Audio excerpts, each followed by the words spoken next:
श्रावण मासर शेष शुक्रवार बरलक्ष्मी बा वरदलक्ष्मी पूजा कराए। धनर देवी लक्ष्मी को प्रसन्न करने बरलक्ष्मी व्रत पालन कराए। यह व्रत समस्त वरदान प्राप्त कर एक माध्यम। यह व्रत एवं पूजा द्वारा माँ लक्ष्मी आशीर्वाद प्राप्त हुए एवं व्यक्ति को धन संपद वैभव संतान सुख और सौभाग्य प्राप्ति हुए।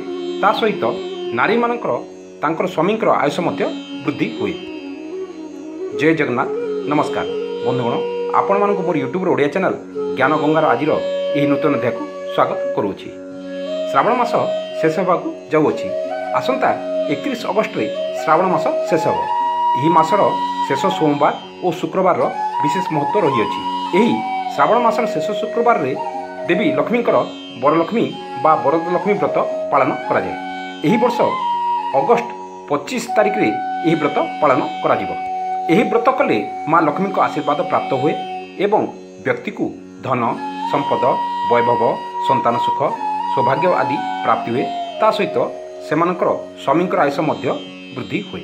विशेषकर ए व्रत विवाहिता स्त्री माने करती, किंतु यह समस्ते करें। यही पर्व बा व्रत को मुख्यतः दक्षिण भारतर राज्य मानक पालन कराए। वरलक्ष्मी बा वरदलक्ष्मी व्रत दिन नारी माने निज स्वामी संतान और परिवार सदस्यों मंगल पाई दिन सारा उपवास करती और लक्ष्मी आराधना करती। आसंतु जानिबा पूजार समय और पूजा विधि विषय। जदि लक्ष्मी देवी पूजा स्थिर लग्न कराए तेबे यह विशेष फलदायी हुए। अगस्ट 25 तारिख दिन वरदलक्ष्मी पूजा पाई 4टी स्थिर लग्न समय रही, किंतु संध्या समय पूजा करने सबुठारु उत्कृष्ट। यही दिन सर्वार्थ सिद्धि योग और रवि योग रही। सर्वार्थ सिद्धि योग 25 तारिख प्रातः 5 घंटा 55 मिनिट आरंभ हो 9 घंटा 14 मिनिट पर्यंत रही। रवि योग 9:14 आरंभ हो 26 तारिख सकाळ पर्यंत रही। दिन सकाळु स्नान करी नूतन वस्त्र बा सफा लुगा पिंधि पूजा स्थान को सफा करंतु। गोटे पीढ़ा बा खटुली रे लाल कपड़ार आसन बिछातु। ता उपरे लक्ष्मी गणेशंकर फोटो बा मूर्ति रखंतु।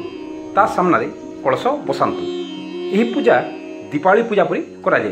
सेतिपाई गणेश को पूजा कराजिबार विधान रही। पूजा शेष में लक्ष्मी स्तोत्र और लक्ष्मी अष्टकम पाठ करंतु। 5, 7 बा 11 जन विवाहिता नारी को सौभाग्य सामग्री दान करंतु। सेहीपरि कुमारी कन्या को डाकी खाइबा दियंतु। मिश्री और खीरी आदि धला रंगर भोग लगातु और ताकू पूजा पर समस्त को खाइबा दियंतु। यह वरलक्ष्मी बा वरदलक्ष्मी पूजा विषय। आम भिडियोटी आपंक किपरि लागिला कमेंट्स करी जणातु। जदि भल लगी थाए ताकू निश्चय अन्य मानक सहित शेयर करंतु।